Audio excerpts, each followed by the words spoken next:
ክፍለ ሀገር አገልግዬ ስመጣ ጠዋት ነው እና የጠራኝ አገልጋይ በሚኒባስ ወይም በአውቶቡስ አትሄድም፣ ለሥራ የሚመጡ ከአዲስ አበባ የሚመጡ መኪናዎች ባዷቸውን ሲሄዱ ሰዎችን ይወስዳሉ፣ እኛ ልማዱን እናቀዋለን አለኝ። በጣም ጥሩ።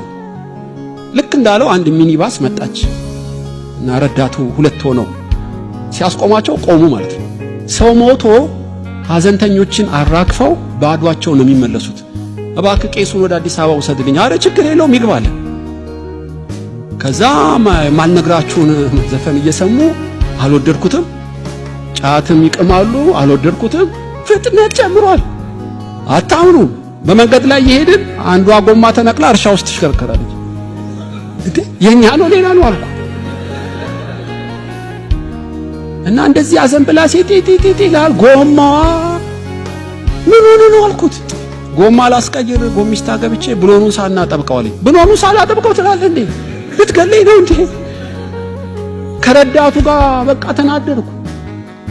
በኋላ መኪና ውስጥ ቁጭ እንዳልኩ አታምኑ፣ የሚያስገርም ሰው መኪና ውስጥ ገባ። ከጫካ ውስጥ ወጣ። ቄስ ባንተ ያልተጨረሰ ስራ ስላለ እግዚአብሔር አድኗል ብሎኝ ወርዶ ወደ ጫካ ሄደ። ቄስ መሆኔን እንዴት አወቀ? ፊቱ ምን በጣም ለየት ያለ ነው በእውነት። እንደው መልአክ ብዬ በትዕቢት ባልናገርም እጠረጥራለሁ። ለምን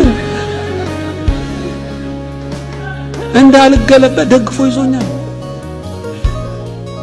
ሌላም ሁለተኛ ምስክር አለኝ በእውነት። እዛ የባቡሩ ቸርች ጋር ተከራይተን ነበር እና መኪና ይዤ ወደ ቀበና ሄዳለሁ። ልክ መሪ ጋር ሰዎች የሚተላለፉበት አለ። አስቆመን ማለት ነው። ሰው ሲተላለፍ እዚህ ጋር ቆሟል፣ እዚህ ጋር ቆሟል። ሶስተኛ ላይ ቆሜያለሁ። ማለፍ አልችልም። በጣም ፍሬን የያዘ ሰው ሲቲቲቲቲ የሚል መኪና ድምፅ ሰማሁ። እኔ በዛኛው መንገድ ነው መሰለኝ ጆሮዬን ያዝኩ። ለካ መኪና ሰርቆ ፖሊሶች እያሳደዱት ነው በሞተር እና ለማምለጥ ሲሄድ እኔ ቆሜያለሁ። ማለፍ አይችልም። ያለው ዕድል ሁለት ነው። ወይ እኔን መግጨት ነው፣ እኔም ሌላውን እገጫለሁ፣ ወይም ከኔ ጎን የባቡሩ ብረት ላይ መጋጨት ነው። ግን የባቡሩ ብረት ላይ ሲጋጭ መኪናው ነደደ እና የመኪናውን በር ከፍቶ የኔን በር ይዘው ነው የወጡት። ሁለት ናቸው። የባቡሩ ሐዲድ ውስጥ ዘለው ገቡ። ፖሊሶቹም አሳደዷቸው በእርግጥ እና እኔ ወዲያው ድምፅ ሰማሁ።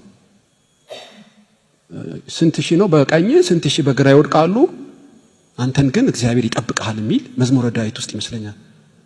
መኪናዬን ዳር አቆሜ ሰገድኩ ለእግዚአብሔር። በእውነት ነው የምላችሁ መልአክ ልኮ እንዳዳነኝ ገባኝ። እና በሙሉ ልብ ቢመታኝ ወይ ገቤን ነው የሚለኝ፣ እኔም ስንቱን አደጋ ደርስ ነበር። ግን የሰማይ አምላክ መልአክ ልኮ ዞር ያደረገው ነው የሚመስለኝ። እግዚአብሔር እንደዚህ ጣልቃ የሚገቡ ጠባቂዎችን ይልካል። ስሙ የተባረከ